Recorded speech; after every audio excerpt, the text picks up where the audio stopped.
Welcome back to Mr. John Stories, where life's most powerful lessons come wrapped in unforgettable tales. If you're new here, thank you so much for joining the family. Please hit the subscribe button so we can keep sharing inspiring stories like this with you on YouTube. The Louisiana heat pressed against the courthouse steps like a weight, the kind that makes the whole world feel heavy. Inside, the final sound of a judge's gavel echoed through the room, sharp, final, undeniable. With that single strike, Kiersey's marriage was officially over. She rose slowly, steadying herself. No tears, no trembling, just a quiet breath of freedom she'd waited years to take. But she didn't get 2 full seconds. From across the courtroom came a loud, deliberate clap. Clap. Clap. Her ex-husband stepped forward, wearing a grin wide enough to cut. "Congratulations, ex-wife," he announced, voice ringing with mock celebration. "You're officially nobody." People turned. His fiancée smirked proudly on his arm, whispering something that made him laugh louder. He wanted a scene. He wanted her small. Kiersey didn't flinch. Have you ever rebuilt yourself from the ground up, only for someone to try and shove you right back into the darkness you fought your way out of? Her ex strutted ahead of her, fishing a set of keys from his pocket. He pressed the fob dramatically. Outside, a bright red Ferrari chirped in response. He dangled the keys like a trophy. "You'll never sit in a car like this again in your life." Still, Kiersey didn't react. No anger. No fear. Just calm dignity. A calm he couldn't stand. But then, a deep rumble rolled across the courthouse entrance. Not loud, not rushed, but powerful, controlled, majestic. Heads turned. Conversation stopped mid-sentence. From the corner of the block, a vehicle slid into view so smooth it made the sunlight pause. The crowd leaned in as the shape sharpened. A Rolls-Royce boat tail. One of the rarest cars ever built. A masterpiece worth roughly $28 million, floating toward the steps as if the road belonged to it alone. The rear deck lifted open in a graceful split, revealing polished wood, crystal, and a sunshade rising like the opening act of a celebration fit for royalty. And stepping out of that car, Palmer, tailored suit, calm stride, eyes fixed only on her. He walked straight toward Kiersey, ignoring every stare around them. He reached out his hand, voice warm and steady. "Your chariot await, my love." Gasps rippled through the courthouse entrance. Even the security guard blinked twice. Her ex froze, his fiancée's smile vanished, the keys in his hand suddenly meant nothing. Darling viewers, if this moment already shocked you, hit like and drop a comment so YouTube pushes this story to more people. For a moment, time stalled on those courthouse steps. Kiersey stood between 2 worlds, the painful one she had just escaped, and the extraordinary one pulling up in front of her with the grace of a quiet miracle. Her ex blinked hard as if his eyes were lying to him. The Ferrari he bragged about only minutes ago now sat behind him looking painfully ordinary. The contrast stung him more than anything Kiersey could have said. People exiting the courthouse paused. Some whispered, some lifted their phones. Not to record drama, but because the sight was unforgettable. A woman who had been mocked seconds earlier was now being greeted like someone whose worth had never been in question. Palmer reached her, stopping just 1 step away. Up close, he didn't look like someone trying to make a statement. A man who was here because he refused to let her walk out of this moment alone. "Kiersey," he said softly, "for her ears only. Today is your fresh start. Let me take you home." That simple line carried more meaning than any grand speech could. Behind her, her ex's voice cracked through the air. "Are you serious? Him? You're leaving with him?" The bitterness in his tone was sharp enough to cut. But Kiersey didn't turn. She didn't need to.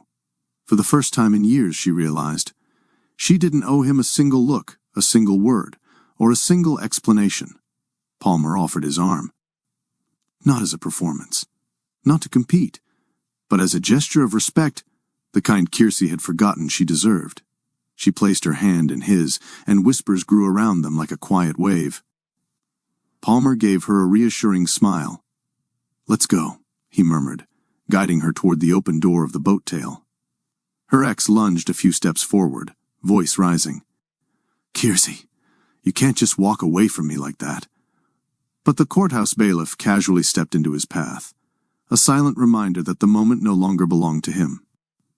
Kiersey paused at the door of the Rolls-Royce, turning just slightly, not to argue, not to defend herself, but to remind herself this chapter was truly finished. She took one breath, steady, calm, and without speaking a single word she entered the car.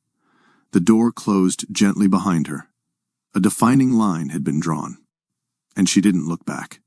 Inside the boat tail, the world felt different, quiet, cool, safe. The kind of quiet that welcomes healing instead of hiding it. Kiersey sank into the seat, as if her body knew this was the first moment all day she was allowed to breathe.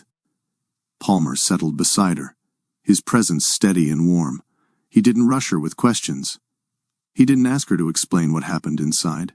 He simply held her hand, letting her gather herself. Through the window, her ex stood frozen on the courthouse steps. His chest heaved with frustration. His fiancée tugged on his arm, trying to save face, but nothing could cover the shock etched across both of their expressions. Seconds later, the chauffeur eased the car away from the curb. As the Rolls-Royce glided forward, the courthouse shrank behind them, becoming nothing more than a faded silhouette in the mirror. A reflection of a life she no longer belonged to. Kiersey's heart calmed. Her shoulders loosened. For the first time in years, she felt her own power return to her. Not loud, not dramatic, but steady and unbreakable. Palmer squeezed her hand gently. "You handled yourself with incredible grace," he said. Kiersey let out a soft breath, almost a laugh. "I didn't want to give him any more of me. Not today. Not ever again." Palmer nodded with quiet pride. "You didn't. You walked out of there stronger than you walked in." Moving forward, a perfect contrast to the moment she'd just left behind. "Darling, this is only the beginning. You haven't even seen how this story unfolds." A soft musical swell transitions us into the deeper narrative, the part where the viewers learn how Kiersey reached this powerful moment. How heartbreak, loss, courage, and unexpected love brought her here. Long before the courthouse confrontation that would one day redefine her future, Kiersey grew up on the south side of Baton Rouge, a neighborhood where familiarity was woven into daily life. Children played freely between houses, knocking on doors without hesitation. Porch lights stayed on late in the evenings, not out of fear, but hospitality. It was the sort of place where elders sat outside sharing stories, where Sunday mornings meant church hats and choir songs drifting through the air. Kiersey belonged to a family that believed in togetherness. Her mother ran a small baking service out of their home, a business sustained by neighbors who ordered cakes for birthdays, reunions, and baby showers. Her father worked at a supply warehouse and often came home tired, but he never missed an opportunity to gather everyone on the porch after dinner.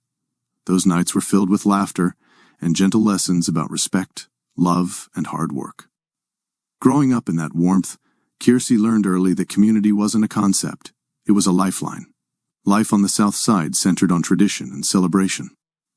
Summers meant block parties with long tables of homemade dishes. There were crawfish boils where seasoned chatter grew louder than the music, fish fries that stretched from late afternoon into starlit hours, and spontaneous second-line dances when someone's favorite song played. The neighborhood took pride in being a space where black culture thrived. Older women wore bold colors and head wraps.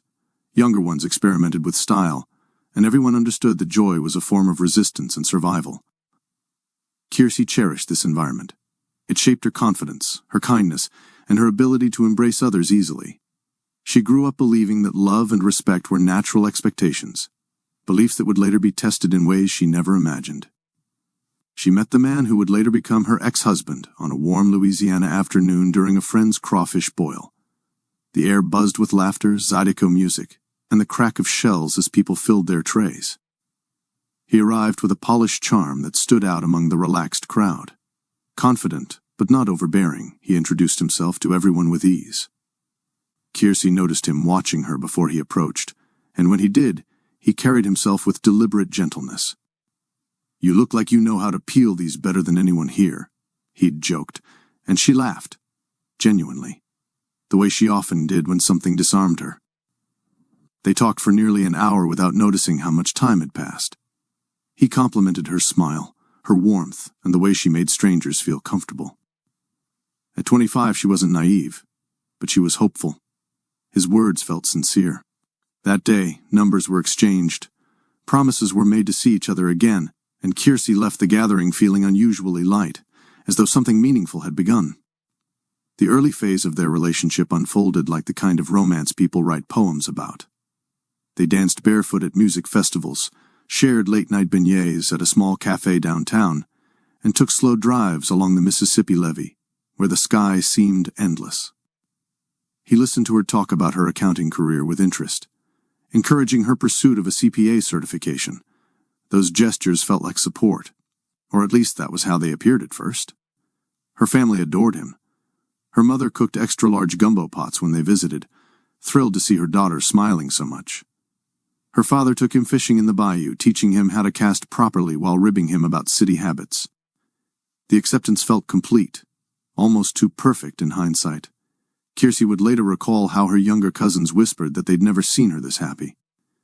Looking back, she realized she fell in love with the version of him he presented during those early months. Attentive, funny, thoughtful. He spoke often about building a life together, and for a time that thought didn't scare her at all. Their wedding was vibrant, a celebration filled with music, dancing, and emotional toasts. A brass band played as guests followed in a spirited second-line procession. The photographs from that day showed a couple glowing with promise, Kiersey in a stunning gown, her ex-husband looking proud and confident, their smiles wide and carefree. In the beginning, married life felt like an extension of their courtship. They decorated their home together, cooked meals side by side, and shared plans for the future. Kiersey imagined a life where her career advanced, where they traveled, and where their home always felt full of love. He told her repeatedly that she was his rock, the person who grounded him. She believed him. Those early days held a sweetness she carried with her long after the first cracks formed. Sweetness that made it harder to see the shift when it came. A shift that began quietly, almost invisibly at first. But the change would come, and it would reshape her world. The shift in Kiersey's marriage didn't happen in a single moment. It crept in slowly, like a change in the weather, subtle at first, then impossible to ignore. During their first year together, her husband still displayed moments of charm, but they became less frequent, replaced by a sharpness she couldn't quite trace back to any specific argument or disappointment. It began with comments that could be mistaken for concern. "Are you sure you want to wear that?" "You know how your friends get. Maybe stay in tonight." "You don't need to work so hard." "I've got us." He said these things casually, almost kindly, in the beginning. And because the early foundation of their relationship was warm, Kiersey tried to interpret his remarks as guidance rather than restriction. But as time went on, the tone changed. What once sounded like care began to resemble critique. His words became shorter, his patience thinner, his approval harder to find. Those gentle nudges she once dismissed as quirks grew into clear demands. The first time he openly criticized her clothing, it caught her off guard. Kiersey had always loved fashion. Bright colors, bold earrings, dresses that flowed when she walked. She wore pieces that reflected her personality, and people often complimented her style. But one evening, after getting ready for a dinner outing, she stepped into the living room wearing a vibrant dress she adored. He barely glanced up before shaking his head. "You're not going out in that," he said. "It looks childish. Try something with more maturity." She stood there silently, dress suddenly feeling wrong on her body. He didn't raise his voice, didn't insult her outright, yet the dismissal cut deeper than any shout could. Soon after, it wasn't just the clothes. He grew irritated whenever she spent time with longtime friends. He'd say they were too loud, too opinionated, or a distraction. At first, she defended them, insisting they'd always been supportive. But each debate left her exhausted, and eventually, she stopped pushing back. Little by little, her vibrant wardrobe dulled, her social life thinned, and her once confident posture softened. Kiersey found herself second-guessing choices she used to make naturally. Behind closed doors, the shift became sharper. If she misplaced something, he'd comment, "How do you lose things so easily? Pay attention." If she cooked a meal he didn't enjoy, he'd push the plate away. "Is this really the best you can do?" If she expressed an idea, he'd respond with an eye roll. Let's leave the decisions to people who understand finance, okay? What made the mockery harder to navigate was that he rarely shouted. Instead, he mastered the art of the cutting remark, the type that sounded small but carried enormous weight. He delivered these lines quietly, deliberately, as though reminding her of an unspoken hierarchy. She found herself shrinking to avoid provoking him, walking lighter, speaking less, dimmed, and when she did try to express hurt, he brushed it aside. You're too sensitive. That's not what I meant. You're imagining things. After enough repetition, she wondered whether he might be right. The moment that carved itself into her memory happened at a dinner, hosted by one of his business associates. The room was filled with developers and investors, people her husband admired and wanted to impress. Kiersey sat beside him, participating politely in the conversation. When someone mentioned future travel plans, she smiled and shared that she'd never traveled outside the country, but hoped to one day. Her husband let out a loud laugh. Well, I offered to take her to Paris once, he said, waving a wine glass casually, but she said she'd rather go to Houston. Houston? Can you imagine? Not exactly someone who thinks big. A few polite laughs floated around the table, though some people glanced at her with discomfort. Kiersey's face warmed as though the room temperature had doubled. She opened her mouth to explain that she suggested Houston because her aunt was ill at the time, but her husband dismissed her attempt with a quick relax, I'm just joking. It wasn't a joke. It was a message, and everyone at the table felt it. On the ride home, she finally gathered the courage to say he had embarrassed her. His response was cold. You embarrassed yourself. Don't blame me for your lack of experience. The silence that followed felt suffocating. After that night, something inside Kiersey shifted. She found herself replaying conversations repeatedly, questioning whether she had indeed said something wrong. She scrutinized her behaviors, afraid of triggering another comment.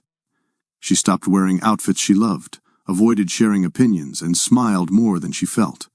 Her world had grown small, not geographically but emotionally. She had once been a woman with dreams, laughter, and purpose. Now she woke up each day trying not to upset the man she married. And while she didn't yet recognize this as emotional abuse, she did recognize something else.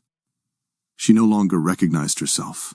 By the third year of marriage, Kiersey's world had quietly but completely shifted. The vibrant woman who once wore bright lipstick, laughed freely at neighborhood gatherings, and spoke confidently about her goals now existed only in memories. Her days became predictable routines centered on keeping her husband satisfied. She cooked, cleaned, scheduled his appointments, and maintained a home that no longer felt like hers. Whenever she tried to reconnect with friends or relatives, he found a reason to discourage it. They talk too much about nonsense.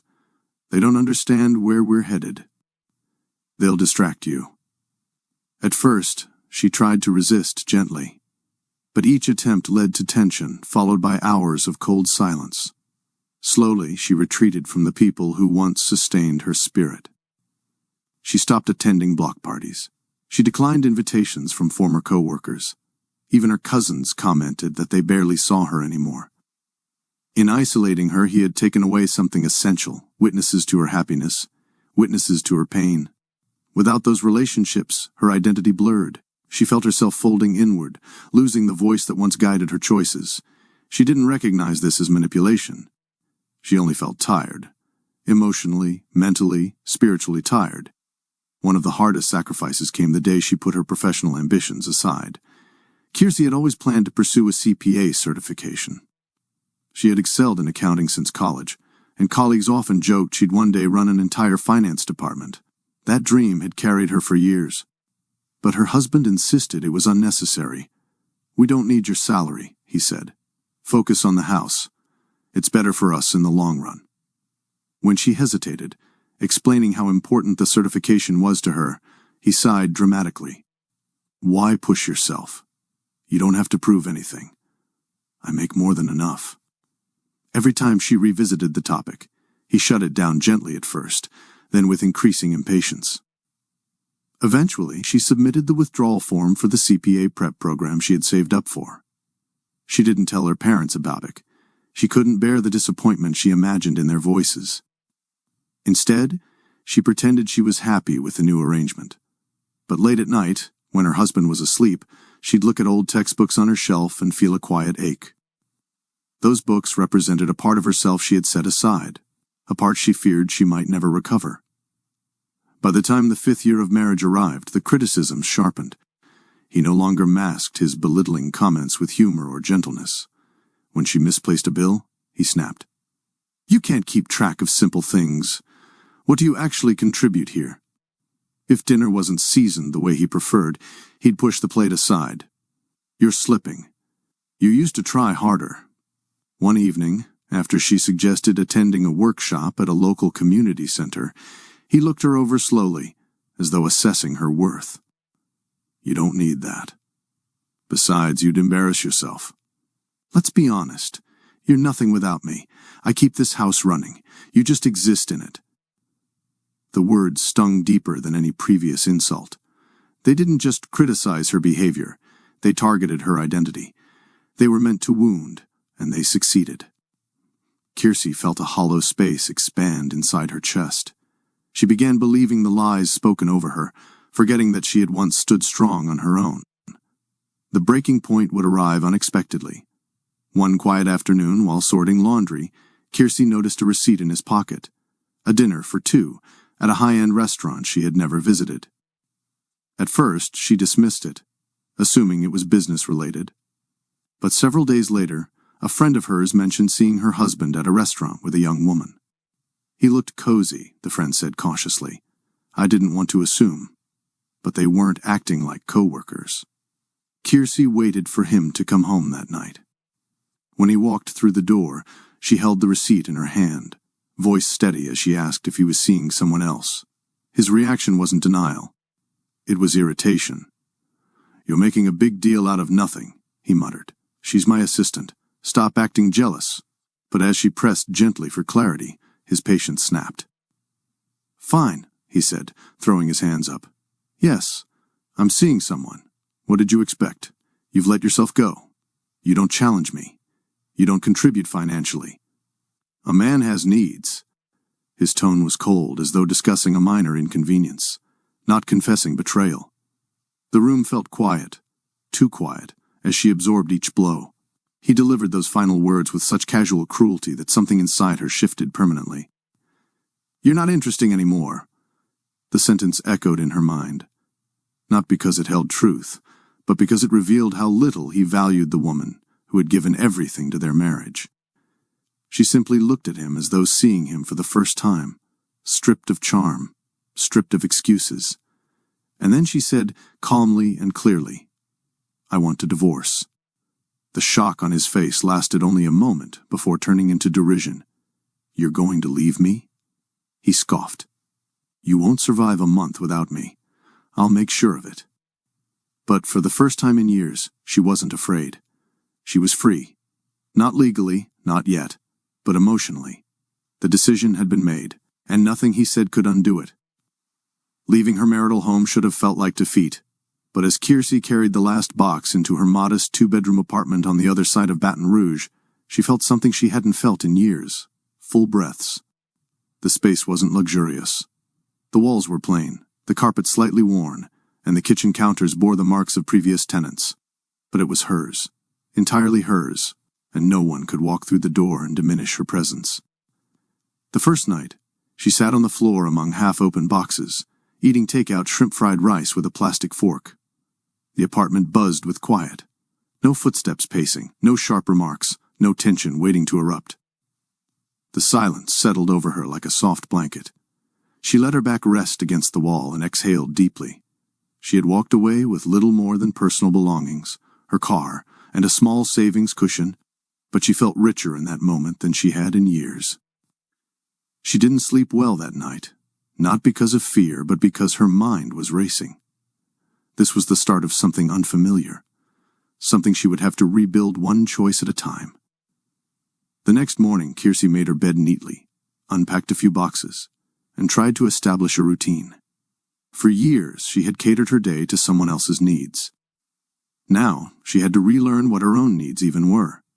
She started with small steps, waking up early, taking long showers, cooking simple meals, and sitting in her living room with the blinds open to let natural light in.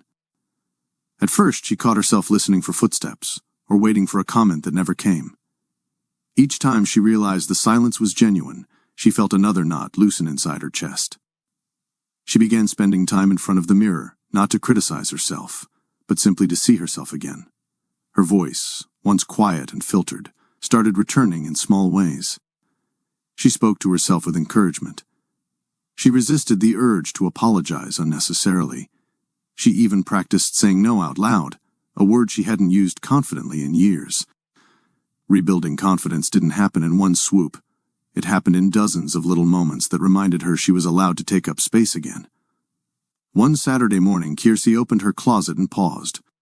For years, she had worn muted tones, beiges, grays, navy blues, anything that avoided comments or criticism. But at the back of the closet, tucked behind newer outfits she never truly liked, were pieces from her former life. Bright dresses, patterned blouses, bold scarves. She ran her fingers over a yellow sundress she used to love. The color was vibrant, energetic, the opposite of the life she had lived for too long. Her husband had called it too loud, saying it drew unnecessary attention. That was precisely why she put it on. When she stepped in front of the mirror, the person staring back felt familiar yet new. She adjusted the hem, smoothed the fabric, then reached for her makeup drawer. She found her favorite red lipstick, the same shade her ex once said was over the top. She applied it slowly, almost ceremoniously. The result was striking. There she was, a woman who once loved expressing herself, now reclaiming that spark one color at a time. Next came her hair. For years, her style had been whatever he preferred. But Kiersey booked a salon appointment and asked for a shoulder-length bob, stylish and freeing. When she saw the finished result, she felt a lightness she hadn't expected. Her reflection looked like a woman reclaiming the pieces of herself she thought she had lost permanently. While unpacking another box, Kiersey found a dusty album filled with pictures from years before her marriage. There she was at Southern University's homecoming, laughing with friends, wearing her school's colors proudly, eyes bright and unburdened. Another photo showed her posing with coworkers from her accounting job during a company event, smiling confidently with the certificate she had earned. Each picture reminded her of the woman she had once been, lively, ambitious, connected, comfortable in her own skin. She sat on the living room floor, turning the pages slowly. "This was me," she whispered, "not past tense, present." The photos weren't ghosts of a better time, they were reminders that the version of herself buried under years of criticism was not gone. She had simply been muted. Now, she was coming back. Later that evening, Kiersey opened a new notebook she'd purchased earlier in the week. The cover was simple, but the blank pages carried possibility. She wasn't sure what to write at first. She stared at the first page, pen in hand, contemplating where to begin. Finally, she wrote, "I survived. Now I want to live." The words surprised her. They felt honest. Powerful. She continued writing, allowing thoughts to pour freely. "He made me believe I was small. But I wasn't small. I just made myself quieter to avoid conflict. That stops now." Journaling became her nightly ritual. She documented fears, victories, questions, and gratitude. She didn't censor herself. She didn't judge her own words. She wrote until the noise in her mind softened enough to let her sleep peacefully. With each entry, she gained clarity. With each reflection, she found her footing. Bit by bit, Kiersey was rebuilding herself, not returning to who she used to be, but growing into someone even stronger. And though she didn't know it yet, the next chapter of her journey, one filled with connection, music, and unexpected love, was already waiting just beyond the horizon. Rebuilding her life meant reclaiming her career, but walking back into the professional world felt like stepping onto unfamiliar ground. The first morning she sat at her small dining table with her laptop open, Kiersey stared at her outdated resume. Her fingers hovered above the keyboard, hesitant. Years had passed since she'd last written one. So much time lost, or rather, taken. Still, she got to work. She updated dates, polished descriptions, and signed up for multiple job portals. Within 2 hours, she had applied to 7 positions. By the end of the week, she had submitted over 30 applications. The responses were slow. Some companies sent automated rejections. Others didn't reply at all. A few invited her to screening calls, only to tell her they were looking for someone with more recent experience. Each rejection stung. Not deeply enough to break her, but enough to remind her how much confidence she had to rebuild. Some nights she sat at her desk rubbing her temples, wondering if employers could somehow sense the insecurity she was still battling beneath the surface. But she kept going. Every morning she woke up, made coffee, turned on her laptop, and tried again. The toughest moment came after her first in-person interview in years. She had prepared all night, rehearsing answers and researching the company. The morning of the interview, her nerves were so heightened she barely touched breakfast. She arrived early, dressed in a navy blouse and soft curls framing her face. The receptionist greeted her kindly. The hiring manager, a polite woman in her 50s, listened attentively as Kiersey described her experience. But when the inevitable question arose, the gap in employment, Kiersey's breath caught. She didn't lie. She didn't make excuses. She simply said, "I stepped away from my career for personal reasons, but I'm ready to return and contribute fully." A few days later, the rejection email arrived. Kiersey read it slowly, letting each line sink in. Surprisingly, the sting faded quicker than expected. She realized she wasn't devastated. She was learning. Growing. Strengthening muscles that had gone unused. Instead of crying or shutting down, she emailed the recruiter back politely, asking for feedback. The answer arrived later that evening. "You have strong potential. You just need to walk in with confidence, not skill. Your knowledge is solid. Believe in it." Kiersey reread the message 3 times. Confidence, not skill. The sentence lit a small flame inside her. It wasn't that she wasn't capable, she simply needed to trust herself again. That night, she wrote in her journal, "Every no is training. Every rejection is practice. I won't quit." The following Saturday, while she was reorganizing her closet, her phone rang. It was a close friend she hadn't spent quality time with since before her marriage. "I'm not taking no today," her friend said with dramatic flair. "Get dressed. The Baton Rouge Blues Festival is today, and you're coming. You need sunshine, music, and real fun? Doctor's orders." Kiersey laughed. "I have so much to do." "Nope. This is non-negotiable. I'm on my way." 40 minutes later, they were weaving through packed festival grounds downtown. Music spilled from multiple stages, guitar riffs echoing against buildings. Food vendors filled the air with aromas of fried catfish, jambalaya, and sweet funnel cakes. People danced freely, couples rocked gently to soulful ballads, and families gathered on blankets enjoying the warm breeze. Kiersey's yellow sundress fluttered with every step, the same one she'd reclaimed from the back of her closet. Her friend grinned at her. "There she is. That's the Kiersey I remember." The comment settled warmly in her chest. As they reached the main stage, the band began a smooth, heartfelt number. The singer's voice, rich, full, emotional, drifted across the crowd. Kiersey felt the lyrics settle deep inside her, tugging at places she'd kept guarded. It wasn't sadness, it was recognition, healing, release. For the first time in a long while, she wasn't thinking about her past. She wasn't thinking about applications, rejections, or her ex. She was simply present, clapping, swaying, breathing. While lost in the music, a voice beside her spoke gently, "They're incredible, aren't they?" Kiersey turned and met the warm gaze of a man standing a few feet away. He wore a light linen shirt, sleeves rolled to his elbows, and his salt and pepper hair caught the evening light. His presence felt calm, not imposing. "Kind. Yes, they're amazing," she replied with a bright smile she didn't have to fake. He stepped slightly closer to be heard over the music. "I almost didn't make it in time. Work kept me longer than I expected." His tone held no arrogance, just an easy sincerity. Her friend raised her brows mischievously behind him, mouthing, "He's cute."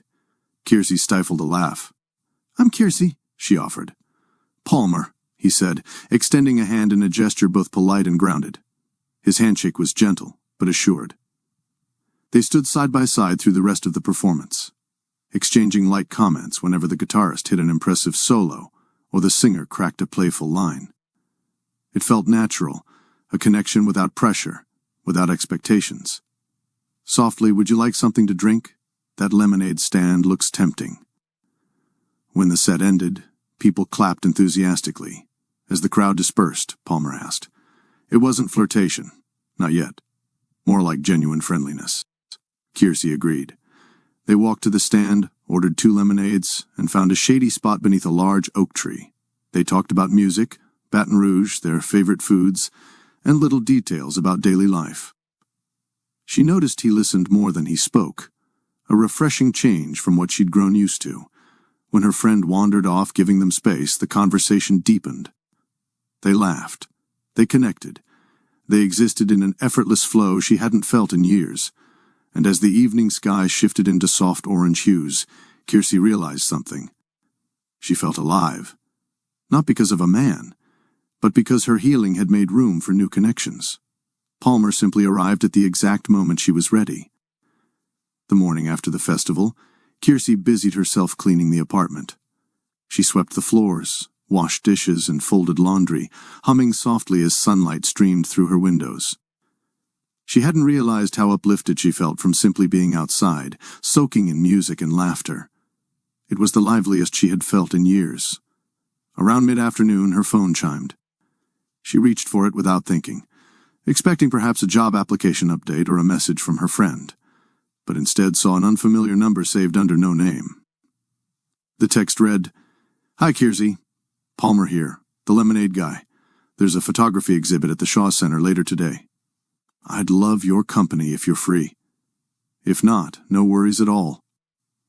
Kiersey felt a warm flutter rise in her chest. His message wasn't pushy. It wasn't laced with expectation. It simply extended an invitation, soft, respectful, open. The very tone felt healing. She sat with it for a moment, not wanting to rush her answer. She had promised herself she wouldn't leap into anything out of loneliness or longing. But this didn't feel like a leap. It felt like a step, a gentle one, she replied. "I'd like that." "What time?" Within minutes, the plan was set. They would meet outside the Shaw Center that evening. As she got ready, she chose a simple outfit, a light blue blouse and fitted jeans. Comfortable, casual, but still polished. She added gold hoop earrings, brushed her hair into a soft bob, and applied subtle makeup. For once, she wasn't dressing to avoid criticism. She was dressing for herself. Walking toward the Shaw Center as the sun dipped behind the buildings, she felt a surprising mixture of calm and anticipation. When she spotted Palmer waiting on the steps, hands in his pockets, and a relaxed smile on his face, something eased inside her. "Good to see you again," he said warmly. "Good to see you too," she replied, meaning it. Inside the exhibit hall, the air was cool and filled with soft murmurs of visitors moving from piece to piece. The photography showcase featured Louisiana landscapes, sweeping wetlands, rich portraits of local culture, and candid shots of everyday life captured through an artistic eye. Palmer walked beside her, neither too close nor distant. He gave her space to experience each photograph, but stayed near enough to share observations when she wanted to engage. "That one looks like home," Kiersey said softly, gesturing toward an image of a family gathered under a sprawling oak tree. Palmer glanced at it. "There's something comforting about it. You can almost hear the laughter." She smiled, appreciating that he understood the spirit of the scene. They wandered from one gallery room to another, talking effortlessly about everything from art styles to childhood memories to favorite local foods. Palmer had a calm curiosity about him. He didn't pry, didn't ask probing questions, didn't rush to fill silence. When she spoke, he listened fully. When he offered stories of his own life, they came lightly, without ego. During a pause, she found herself watching him. The thoughtful way he observed the photographs, the easy posture, the hint of amusement in his eyes whenever she joked. He was nothing like the men she had known, nothing like the man she had lived with. When they reached a photograph of the Mississippi River glistening under moonlight, Palmer leaned slightly closer and said, "There's something peaceful about water at night."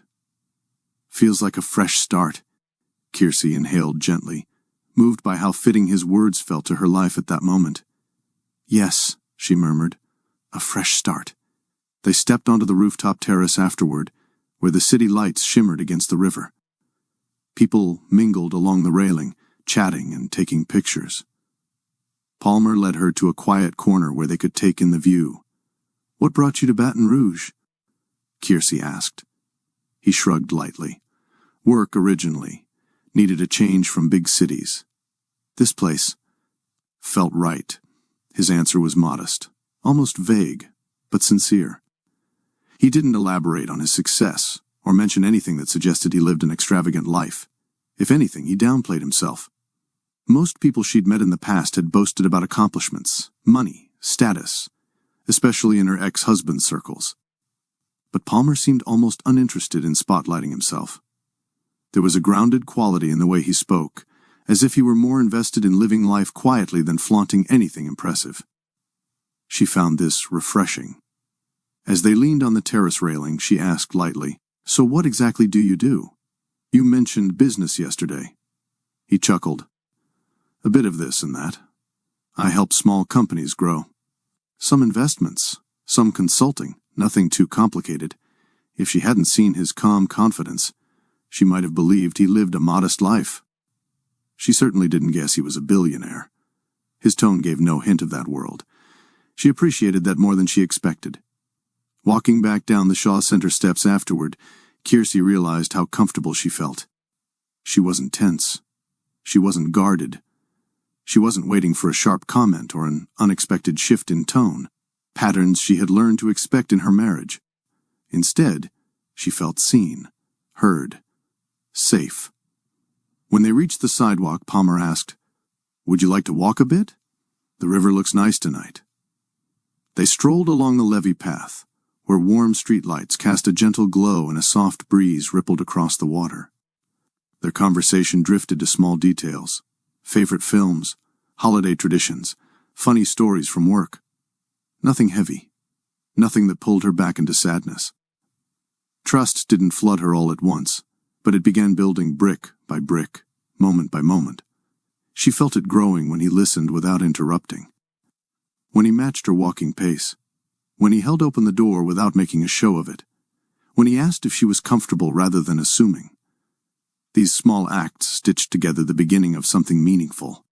When they finally stopped near her car, the evening had settled into a serene quiet.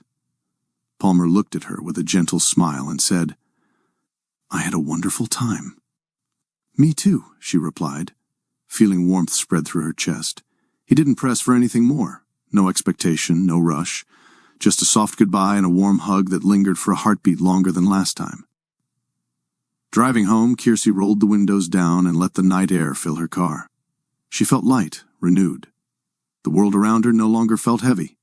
Instead, it felt open, wide enough to hold new beginnings, new connections, and new hope. For the first time in years, she wasn't just surviving. She was looking forward. And deep in her heart, she sensed her life was shifting in ways she had never imagined. After their evening at the Shaw Center, Kiersey expected things to slow down. Not in a negative way, but in the gentle, cautious rhythm she thought new connections should follow. Instead, something even better happened. Comfort began to settle between her and Palmer, the kind of comfort that grows naturally without force. It started with a simple text the next morning. "Good morning, Kiersey. I'm grabbing coffee. Want one?" She smiled at her phone longer than she intended before replying. They agreed to meet at a small cafe in mid-city, one of those cozy spots where the windows always smelled faintly of roasted beans and fresh pastries. That first coffee meeting turned into another the next day, and another later in the week. They didn't plan it. It simply happened, the way certain things fall into place when they're meant to. She would walk into the cafe and see him already seated, a cup waiting for her on the table. He remembered her order after the first try, café au lait, 2 sugars. She learned he preferred plain black coffee, strong, simple, and somehow fitting for him. The conversations were always easy. Sometimes they talked about local events. Other times they shared stories from childhood. Sometimes they sat in comfortable silence, stirring their cups, watching people pass by outside. Kiersey noticed something rare. He never rushed her. He never dominated the discussion. He simply existed beside her in a way that made the world feel less heavy. Each time they met, she uncovered small details about him, not flashy details, but ones that revealed character. He opened doors without turning it into a performance. He pulled out her chair subtly, making sure she didn't trip or bump into anything. He listened with attention that wasn't exaggerated, just genuine. Once, as they walked to their cars, the wind blew her hair across her face. She reached to tuck it behind her ear, but Palmer beat her to it, gently sweeping a strand aside with a touch so light it barely grazed her skin. "Sorry," he murmured softly, stepping back as if to give her space. She felt her heart flutter, not because he touched her, but because he treated the moment with respect, not entitlement. Another day they crossed a busy intersection. Palmer instinctively placed a guiding hand on the small of her back, protective but not possessive. She hadn't felt safe beside a man in years. With Palmer, she didn't just feel safe, she felt seen. The change was subtle at first. It wasn't a grand shift. It was a lingering look here, a shared laugh that lasted a heartbeat too long, a warmth in her stomach when he smiled at her. One afternoon, as they sat outside sipping iced drinks to escape the Louisiana heat, their hands brushed when they both reached for a napkin. Neither pulled away immediately. Their eyes met. The air shifted, not awkward, not rushed, just charged with something new. Palmer cleared his throat lightly. Kiersey smiled, trying to calm the butterflies in her stomach. She didn't want to get ahead of herself, but she couldn't deny the feeling growing between them like a blooming flower opening one petal at a time. She wasn't falling fast, she was unfolding. One evening, they took a walk in the arts district after grabbing dinner. Baton Rouge's downtown lights glowed warmly, bouncing off murals and the brick pathways beneath their feet. A small group of onlookers passed by, glancing briefly at them, at her brown skin next to his lighter one. No one said anything, but old insecurities tugged quietly at her chest. Palmer noticed her sudden silence. "You okay?" he asked softly. She hesitated, then sighed. "I guess I'm not used to being in a mixed relationship in public anymore.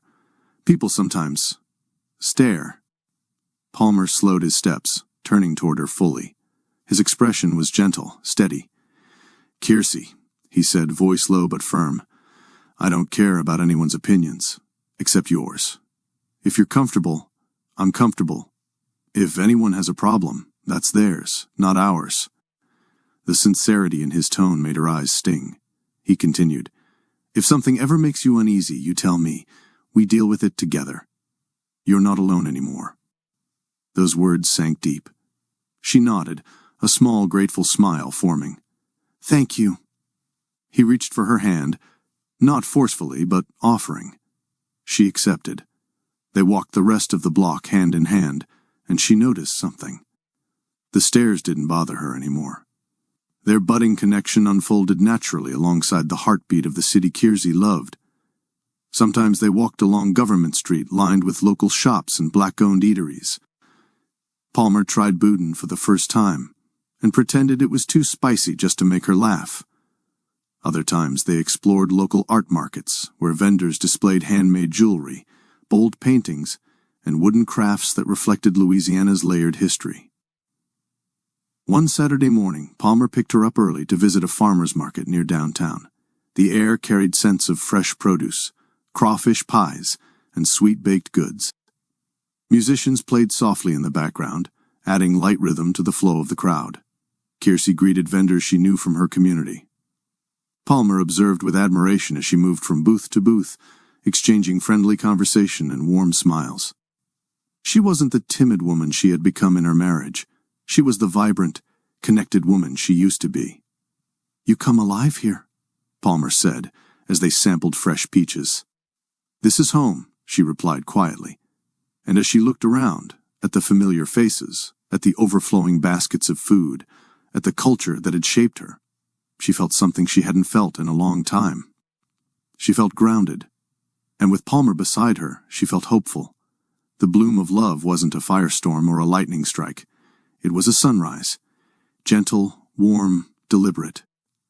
Her heart was opening again, slowly but beautifully. A week after their growing routine of coffee meetups, Palmer sent Kiersey a message that made her smile instantly. "There's a classic car show in a nearby town this Saturday. Thought you might enjoy seeing one of my hobbies up close. Want to join me?" He kept it casual, but she sensed the underlying excitement. She said yes. On Saturday morning, he picked her up in a clean, understated sedan that didn't draw attention. He arrived early, always punctual, and stepped out to open the passenger door for her. The drive to the event was peaceful. The Louisiana sun warmed the roads, and the countryside unfolded slowly as they headed north toward a small town known for its community car gatherings. Palmer told stories about cars he had restored in his younger years, and she listened, amused by how animated he became whenever engines or craftsmanship entered the conversation. "You really love this stuff," she said with a laugh. "I do," he admitted. "It relaxes me, gives me something to focus on besides work." Earlier that morning, Kiersey had stood in front of her closet contemplating what to wear. She reached for a compliment at her skin perfectly, and when she paired it with gold earrings and soft curls, she felt radiant. When Palmer saw her step out of her apartment, he paused, not in shock, not in shallow admiration, but in quiet awe. His eyes softened. "You look incredible, Kiersey," he said sincerely. She blushed. "Thank you." This time she wasn't dressing to reclaim herself. She was dressing because she felt alive again. At the car show, families, older enthusiasts, and groups of friends roamed from vehicle to vehicle. Glossy paint jobs gleamed under the sun, and engines rumbled as owners demonstrated their restorations. Palmer guided her toward a midnight blue Mustang, the one she had seen in a photo he shared weeks ago. Seeing the car up close, Kiersey realized why it meant so much to him. "You restored this?" she asked. "All of it," he replied with a hint of pride.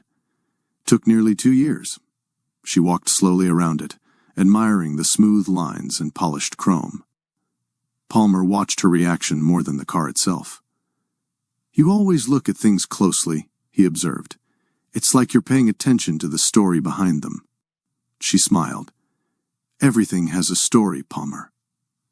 Something in her tone made him look at her longer than before. As the day stretched on, small moments between them stacked quietly. Moments Palmer felt deeply.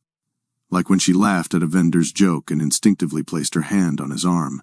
Like when she leaned close to look at a car's interior and he caught her scent. Soft, warm, familiar.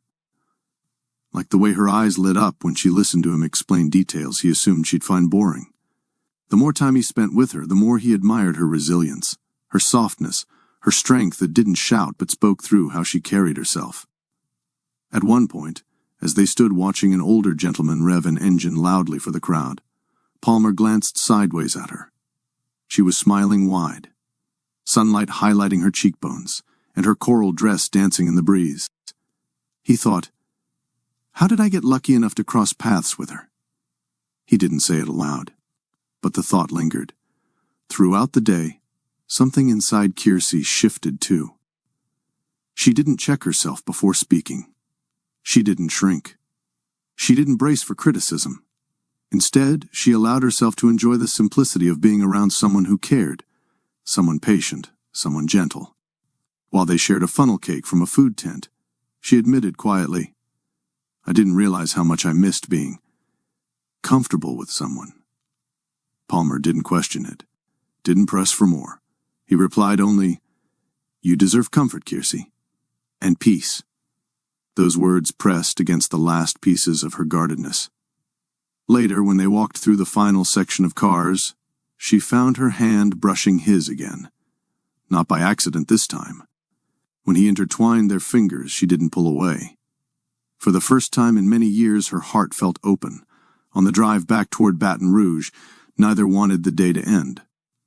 Palmer suggested stopping for dinner at a riverside restaurant overlooking the calm water. The restaurant glowed softly with warm lights strung along the patio. They sat at a secluded table near the edge, watching reflections ripple on the river. Their conversation was unhurried and intimate. She told him about her new steps in life.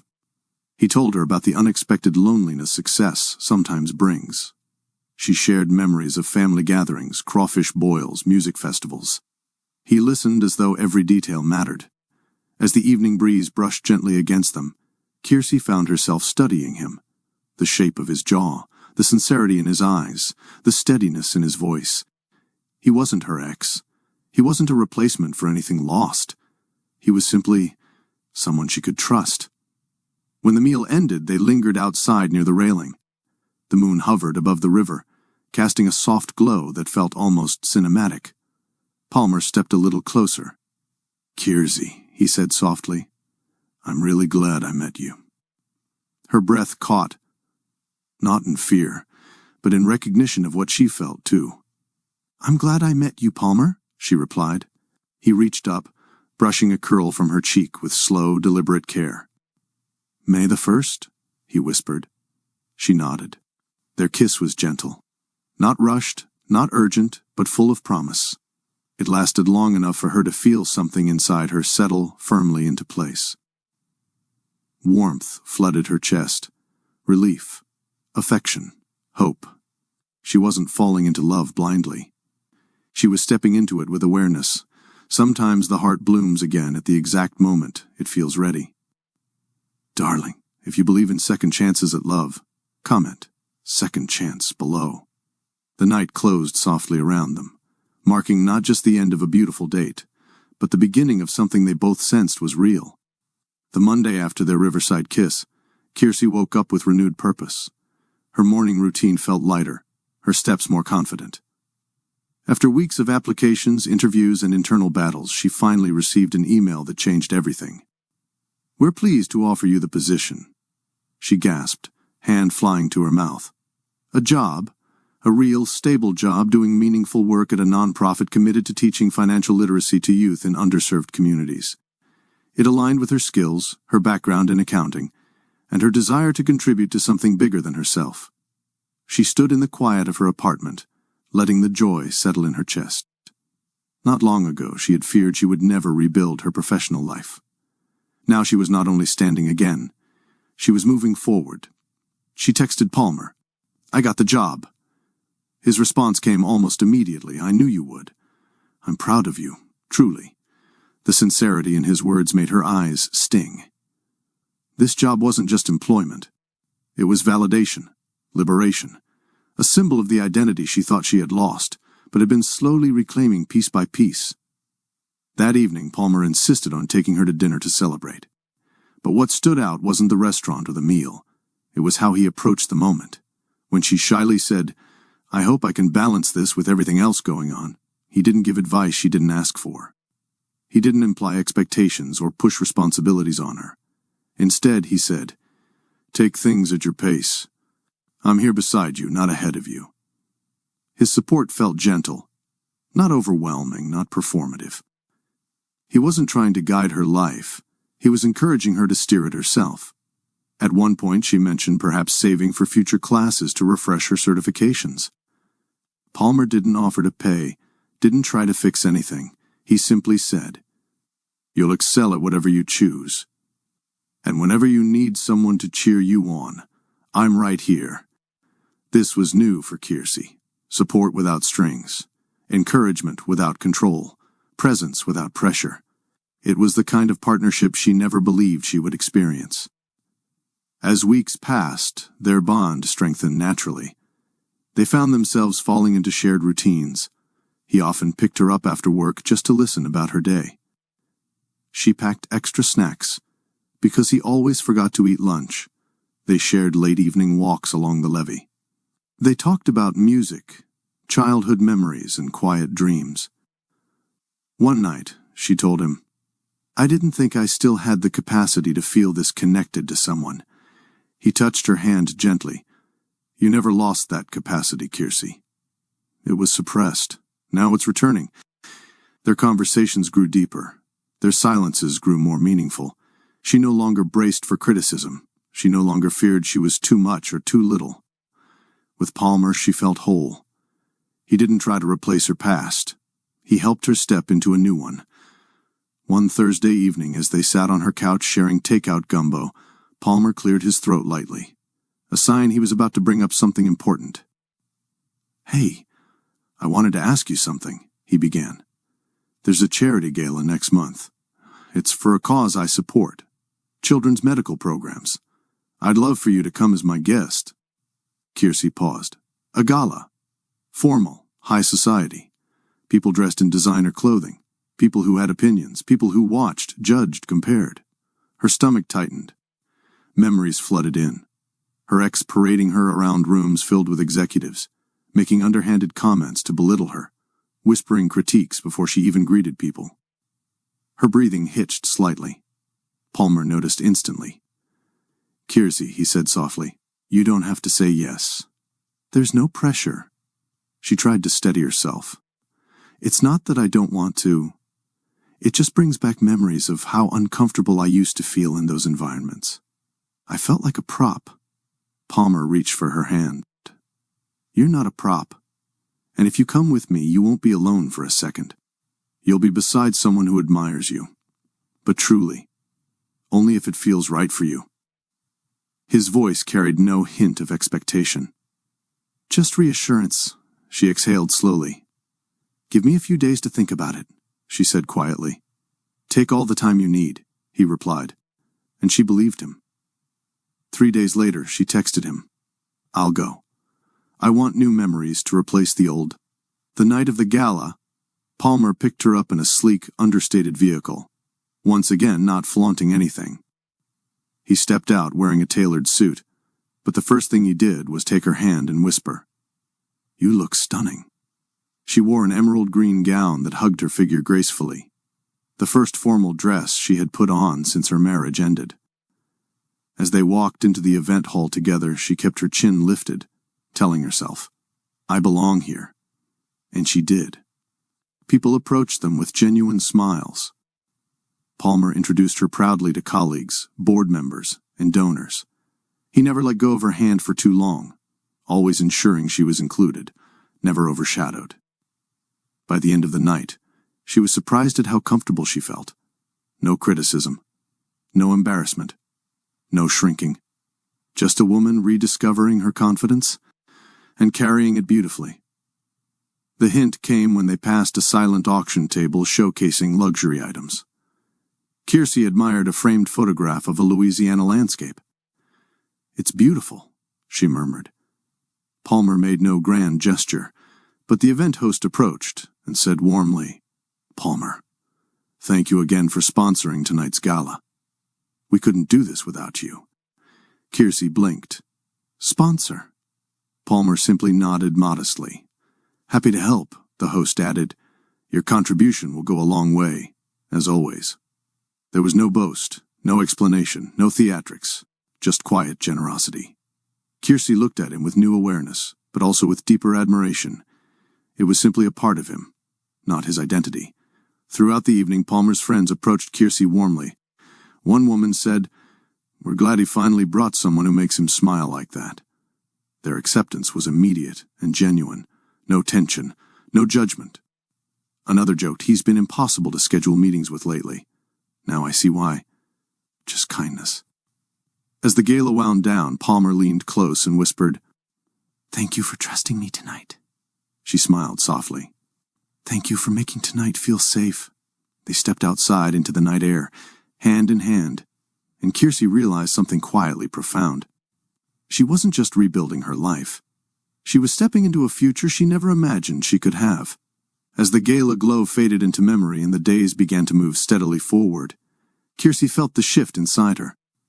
She was happier now, stronger, more grounded than she had been in years. But even with all this growth, one looming moment remained on her horizon, the divorce date. It sat quietly on her calendar, like a reminder of both triumph and unresolved weight. Each time she glanced at it, her stomach fluttered. Not because she was unsure. She had made her decision long ago, but because the finality of it carried emotional echoes she couldn't ignore. Some evenings, as she prepared dinner or wrote in her journal, she would stop mid-motion, realizing her mind had drifted into memories she least wanted to revisit, her ex's sharp comments, his manipulative tone, the way he wielded control like a weapon. Those moments still stirred something deep within her. Not fear, not anymore, but a kind of tremor, the kind that comes from knowing you are about to close a chapter that once threatened to swallow you whole. Her friends reassured her. Her new job kept her focused. Her newfound confidence held her up, But still, the date moved closer, and with it, the need to confront the remnants of her past face to face. Around 2 weeks before the hearing, Kiersey woke up one morning with a tightness in her chest. She stood before the bathroom mirror, brushing her teeth, and noticed her hands trembling slightly. She paused, gripping the counter to steady herself. "This is normal," she whispered. Healing didn't mean forgetting. Strength didn't mean numbness. She reminded herself that emotionally charged memories sometimes rise again when closure nears. She knew the difference now between being shaken and being broken. Still, the tremors visited her in moments she least expected. One afternoon at work, while reviewing financial statements, she caught herself zoning out as her ex's voice replayed in her head. "You're nothing without me." The phrase no longer held power, but its memory still held weight. That evening, she wrote in her journal, "I am not afraid of him. I am afraid of feeling like her again, the woman I was when I believed his lies." Then she paused, reading the sentence twice before adding, "But I'm not her anymore." The tremors reminded her how far she had come, and how much courage it took to finally step into freedom. One evening after they finished dinner at her place, they sat on the couch sipping sweet tea. Palmer was relaxed, his arm resting along the back cushion, but she could tell he sensed her emotional shift. He always had a way of noticing the subtle things, the quiet moments she didn't voice.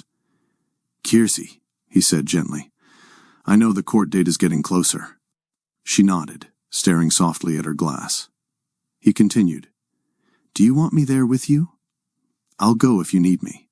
The question hung in the air with tenderness. He wasn't offering out of obligation. He wasn't assuming authority over her life. He was simply making sure she knew she didn't have to face the moment alone. She turned to him, studying the sincerity in his eyes. His presence comforted her. It always had. But something inside her whispered that this final step had to belong to her. "This is one thing," she said slowly, "that I want to walk into on my own." Palmer nodded immediately. No disappointment, no hesitation, no attempt to persuade her otherwise. "I understand," he said softly. "You want to claim your freedom with your own 2 feet." "Exactly." He reached for her hand, intertwining their fingers. "And I'll be right outside when you're done. Or waiting wherever you want me to be. You won't walk out of that courthouse alone. Unless you choose to." Warmth spread through her chest. That was what she loved about him. He didn't overshadow her strength. He supported it. He didn't replace her courage. He honored it. The decision wasn't about rejecting help. It was about reclaiming something she had lost during her marriage, agency. She remembered countless times her ex dismissed her decisions, steamrolled her opinions, manipulated her doubts. At one point, she had stopped trusting her own judgment altogether. Every choice felt like a negotiation. Walking into the courthouse alone meant more than just entering a room. It meant stepping into a moment where she no longer carried his shadow beside her. Later that evening, as Palmer headed home, he paused at her door. "Whatever you need these next few weeks," he said. "Just say the word." She smiled softly.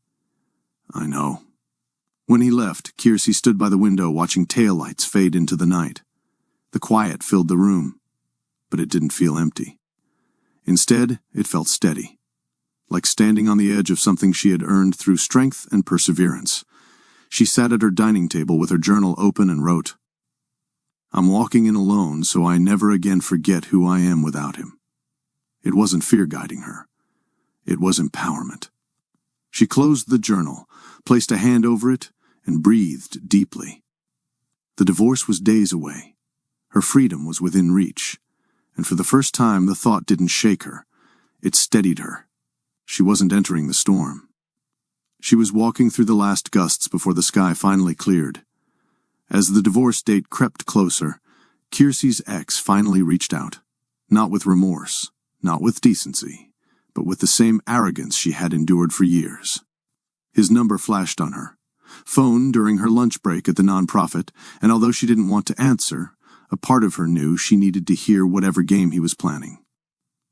She stepped outside into the warm afternoon air and picked up. "What do you want?" she asked plainly, His tone was smug, dripping with the confidence of a man who still believed he had power over her. "Well, look at you, acting strong these days. I just wanted to make sure you're ready for Friday." "I've been ready," she replied calmly. He scoffed. "Don't pretend this is easy for you." "You still need me, whether you admit it or not." Kiersey closed her eyes briefly, letting the sound wash over her without letting it in. She was no longer the woman who absorbed his insults. Now, she recognized them as projections of a man losing control. "I don't need anything from you," she said. "Not anymore." He paused, clearly thrown. Then he shifted to a different tactic, the one he always used when intimidation failed. "Mockery. You know," he began, dragging out his words, "I just got a new Ferrari, candy red. I'll be driving it to the courthouse. I thought maybe seeing it would remind you of everything you walked away from." Kiersey held the phone loosely, unfazed. "You think a car defines your worth," she said evenly. He laughed sharply. "Please, you're in that tiny apartment now. Probably smells like cheap candles and old carpet. You really downgraded your life, didn't you?" This time the insult didn't sting. It didn't ache. It didn't touch anything inside her. She had heard versions of it before, but this time she recognized the desperation in his tone, a man terrified of losing the last shred of control he thought he had. "Goodbye," she said firmly, ending the call before he could continue. She stared at her phone for a moment, not shaking, not crying, but reflecting. His words didn't break her. They revealed him.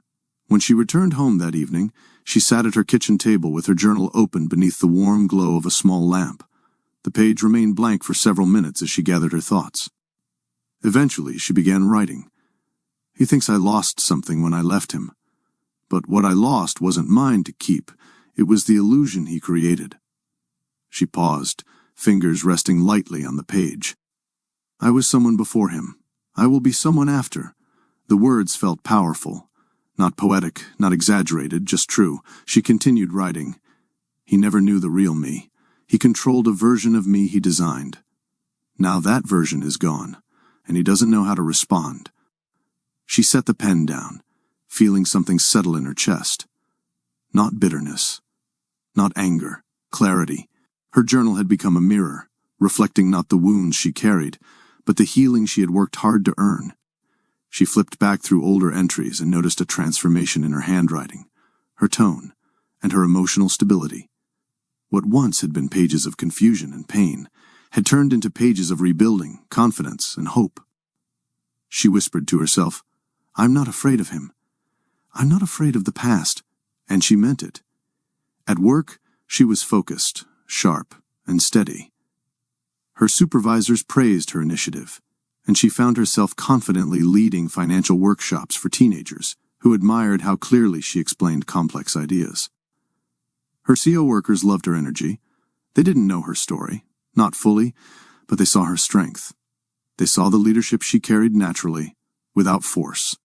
In her personal life, Palmer continued to be her anchor, steady, warm, present.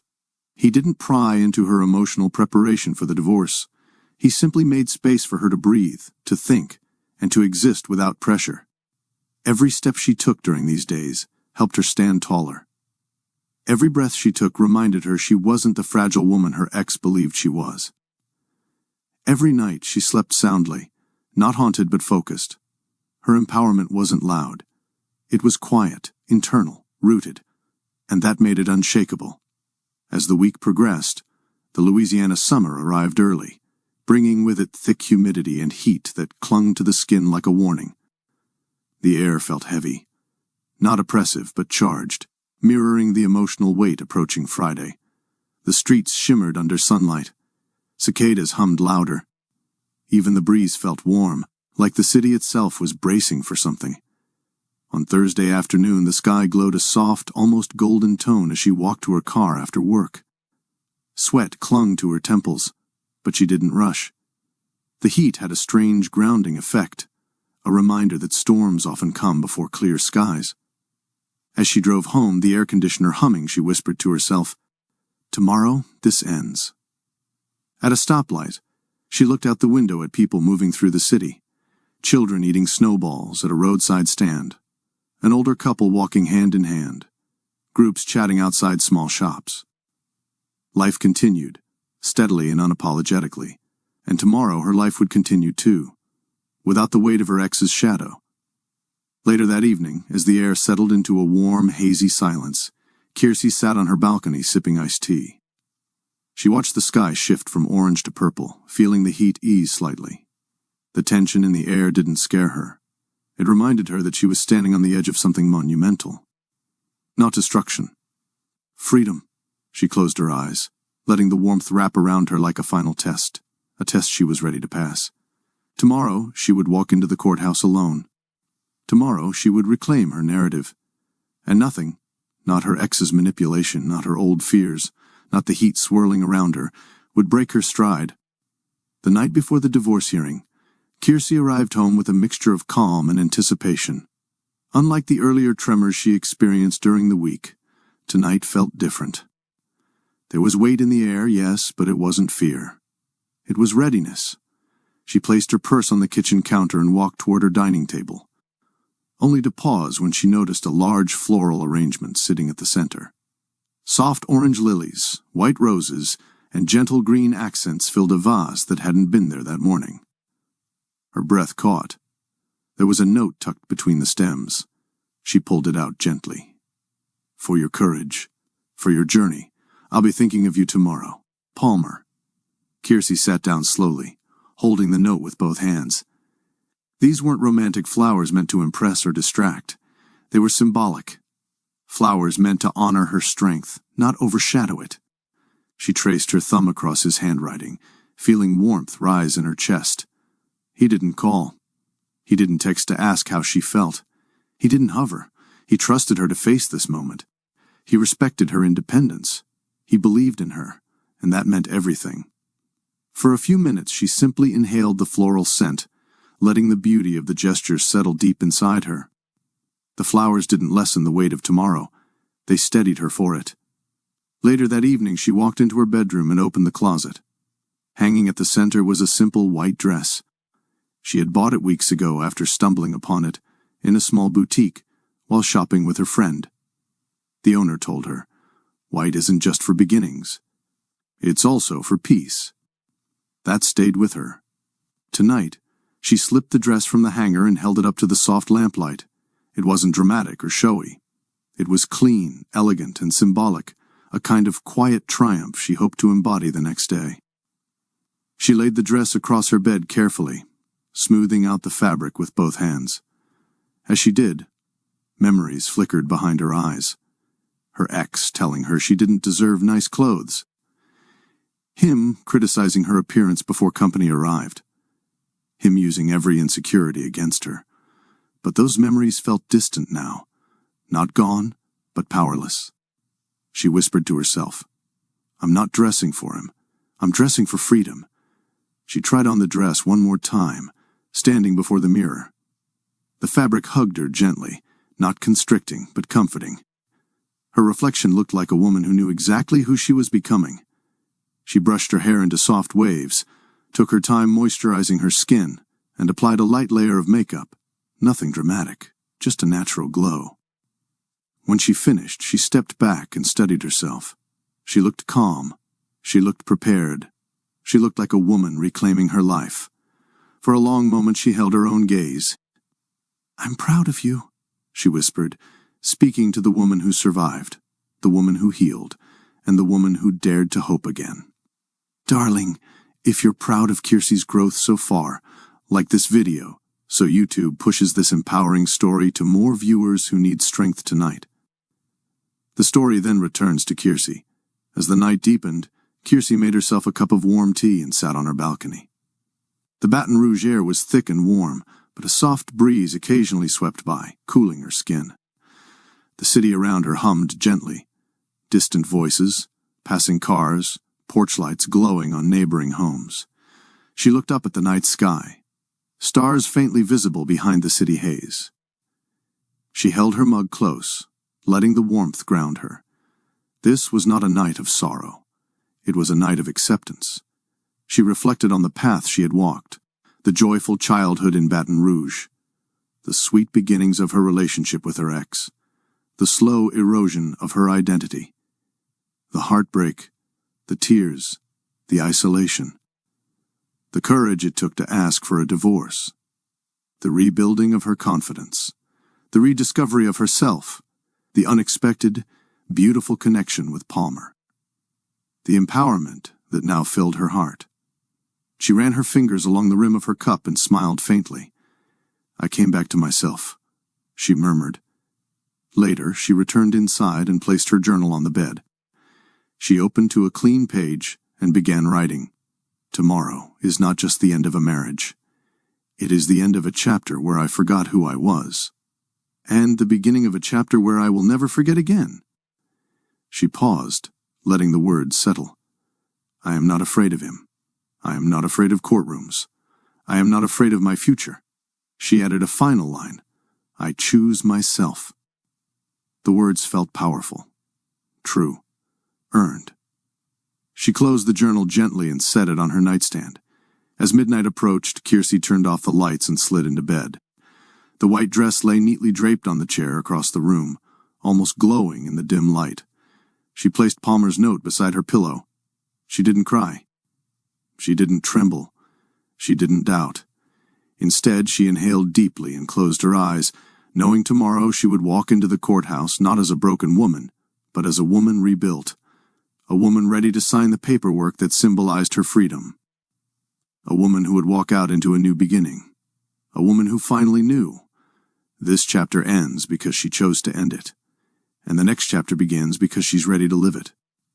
The morning of the divorce hearing rose with a heavy Louisiana warmth, one of those Baton Rouge days where the air felt thick before the sun even finished climbing. Kiersey woke before her alarm, not from fear, but from clarity. Today wasn't an ending she dreaded. It was the last door she needed to close before stepping fully into the life she had rebuilt piece by piece. She moved through her apartment with slow, intentional motions. Her white dress, the same one she had carefully prepared the night before, hung by the door, pressed smooth and elegant. It symbolized peace, strength, and the fresh slate she claimed for herself. As she slipped it on, she glanced in the mirror. Her reflection no longer carried that drained look she once saw daily. Instead, her eyes held a calm certainty. She no longer looked like the woman her ex tried to break. She looked like a woman who had survived him and surpassed him. Her lawyer met her at the courthouse entrance, greeting her with a steady nod. "You ready?" he asked. "I am," Kiersey answered, her voice firm. She didn't tremble. Her hands didn't shake. She walked inside with the quiet command of someone who had earned her confidence the hard way. Inside the family courtroom, her ex was already there. Of course he was. He sat with that familiar smug posture, shoulders pulled back, jaw tight with arrogance. His new fiancée sat beside him, wearing a smirk that didn't quite land, more of a forced expression mimicking his energy. And behind them sat one of his business associates, scanning the room with detached amusement, as if he'd come to watch daytime entertainment. Kiersey didn't look their way beyond a single polite glance. She sat with poise, smoothing her dress only once. Her ex, seeing her controlled expression, adjusted in his seat as if thrown off by her steadiness. The judge entered. Everyone rose. Proceedings began. It took 10 minutes. 10 minutes to dissolve 7 years of marriage. 10 minutes to free her from years of belittling comments, control, and humiliation. 10 minutes to remove his name from the legal ties that once held her down like chains. The judge signed the final decree. "This marriage is legally dissolved," he stated before dismissing everyone. Kiersey breathed. Not sharply, not dramatically, just a soft exhale that felt like releasing the final weight she had carried. But her ex wasn't ready to let her go with grace. The moment the judge exited, he stood up quickly, almost eagerly, blocking her path to the aisle. The fiancée rose, too, taking her place at his elbow like a rehearsed accessory. "Well, well. Congratulations, ex-wife," he said loudly, drawing the attention of everyone still in the room. His palms slapped together slowly and deliberately, a theatrical mockery. "You made it. You're finally, officially nobody. Her lawyer leaned in and whispered, "We can go another way." But Kiersey shook her head softly. She would walk forward, always forward. She met her ex's eyes without flinching. The calmness in her gaze unsettled him. He expected tears. He expected a shaking voice. He expected the woman he used to intimidate. But that woman no longer existed. "Oh, nothing to say?" he pressed, voice dripping sarcasm. "No thank you for the years I supported you. No apology for wasting my time." His fiancée giggled lightly, leaning into him for effect. Kiersey didn't blink. "I don't owe you anything." He scoffed loudly. "Right. Because you think you're someone now? You really think you'll land on your feet?" He waved a hand dismissively.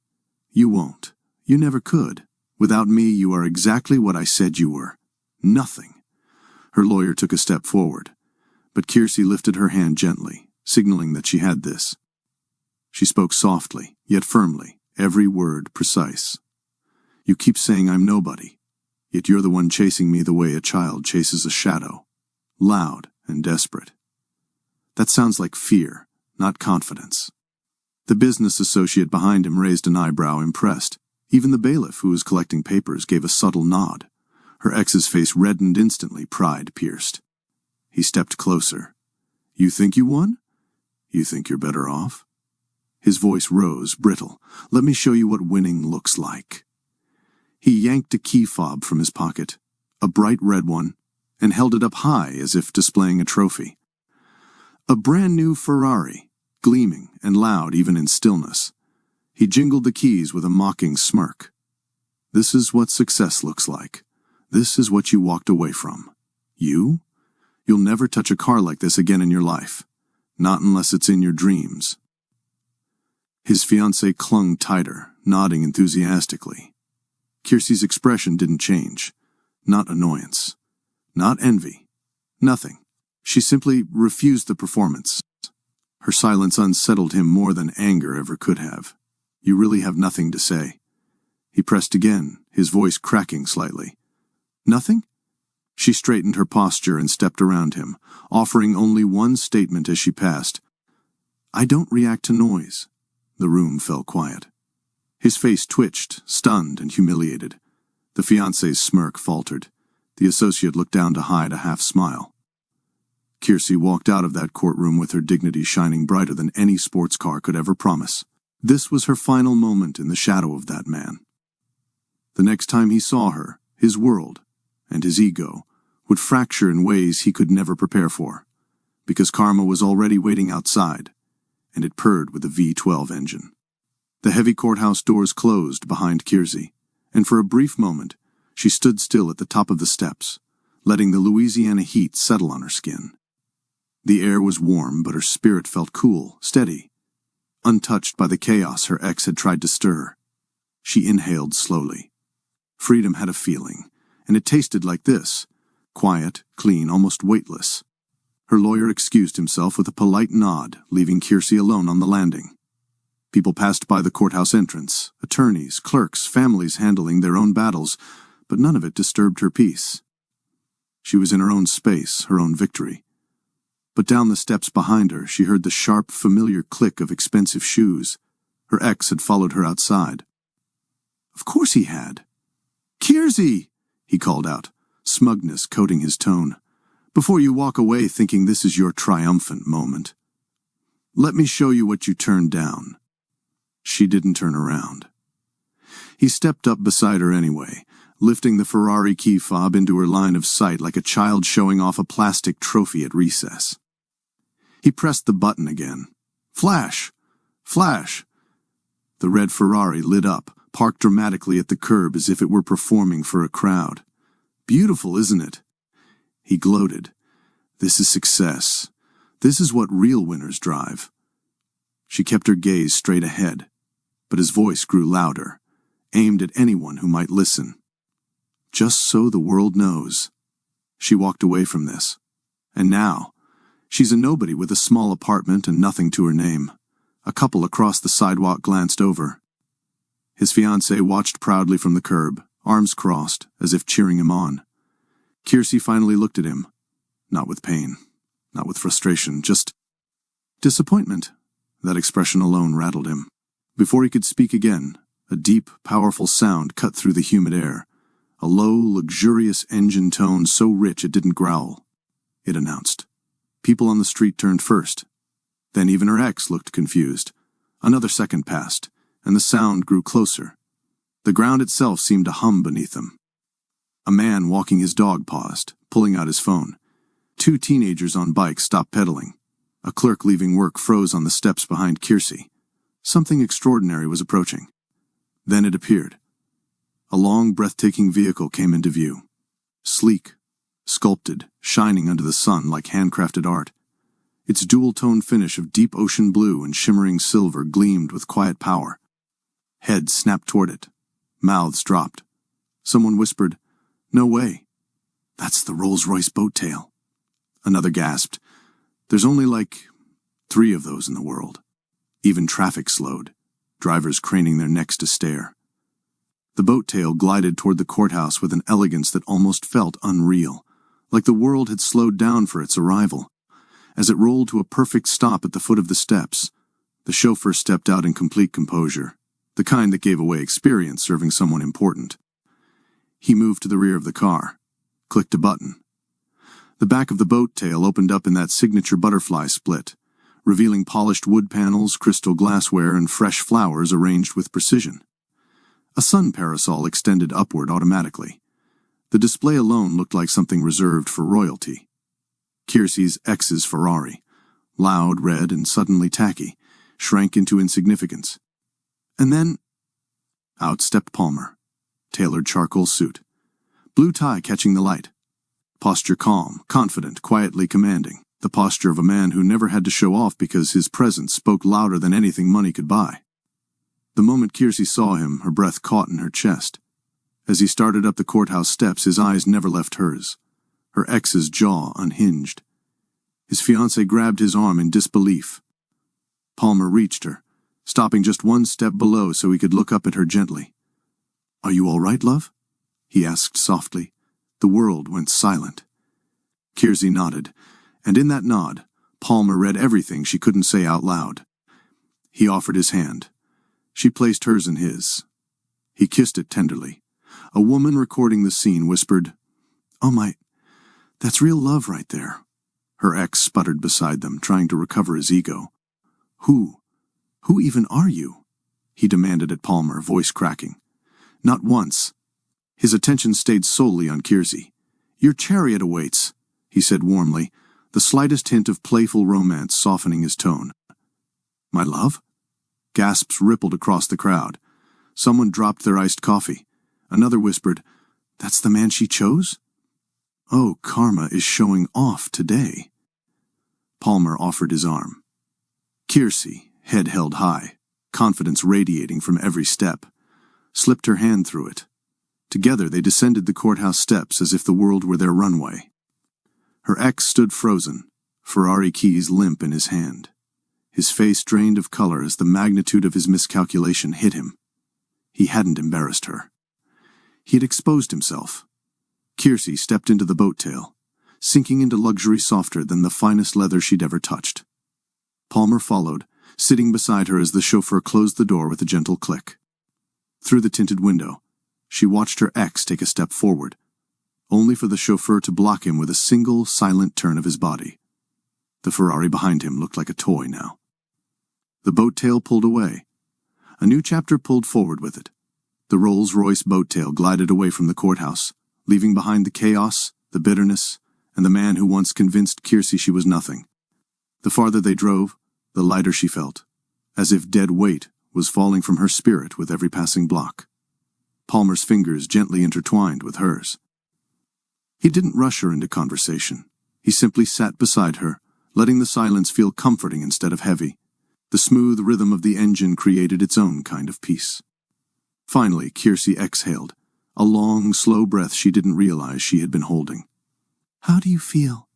Palmer asked softly, watching her with eyes full of tenderness. She turned toward him, a smile beginning to bloom. "Like, I just walked out of a cage I forgot I had the key to," he smiled back, proud, relieved, quietly moved. "Good," he whispered, brushing his thumb over her hand. "Because you've earned today." The chauffeur continued down the road framed by tall oaks and sunlight cutting through the branches. Kiersey leaned her head against the seat, letting the warm glow wash over her. "This car," she said lightly. "You really brought out the boat tail just for this?" Palmer's grin widened. "For you? I'd have brought out the moon if I could." Kiersey laughed, the kind of laugh that came from her belly, not just her throat. The kind of laugh she hadn't heard from herself in years. The boat tail turned onto a familiar path, one lined with sprawling oaks draped in moss and grass so green it looked like a painting. She recognized it, an estate-turned-public venue often used for weddings, reunions, and community gatherings, but today there were balloons tied to the trees. A small banner fluttered in the breeze. Her breath hitched. The chauffeur slowed to a stop near a cluster of people gathered under the shade. Kiersey blinked, realizing she knew every single face. Her closest friends, 2 cousins, colleagues from her new job. People who had quietly encouraged her during this difficult year. They were all here, waiting for her. "Kiersey, we love you, girl." The moment Palmer stepped out and offered his hand to help her exit, cheers broke out. "You look free and fine." "Congratulations." Someone popped a bottle of champagne, the cork shooting into the air. Another person waved sparklers even though it was midday. A friend ran forward and pulled Kiersey into a tight hug. "You did it," her friend whispered joyfully. "You really did it." Kiersey held back tears, not of sadness, but of gratitude. She stepped back, smiling so brightly her cheeks hurt. "You all planned this?" she asked, wiping her eyes gently. Her cousin nodded. "Palmer gave us the idea. We just followed orders." Kiersey shot Palmer a look, playful, loving, a little overwhelmed. "You sneaky man?" He shrugged innocently. "I thought today deserved more than a quiet ride home." Her co-workers approached next. One handed her a small bouquet while the other said, "Your family here, Kiersey. We wanted to celebrate you stepping into your new life." Kiersey's heart felt full, too full to hold inside. She pressed a hand over her chest, breathing through the emotion. A long table was set up under the oaks, champagne, fruit, little pastries, and a cake decorated with the words, "To freedom, to love, to self-worth." What? "Oh my goodness," she murmured, stepping closer to read it again. Her friend beside her gently squeezed her shoulder. "This is the beginning, not the end." Palmer approached the table, lifted a champagne bottle already chilled in a silver bucket, and tapped a glass lightly.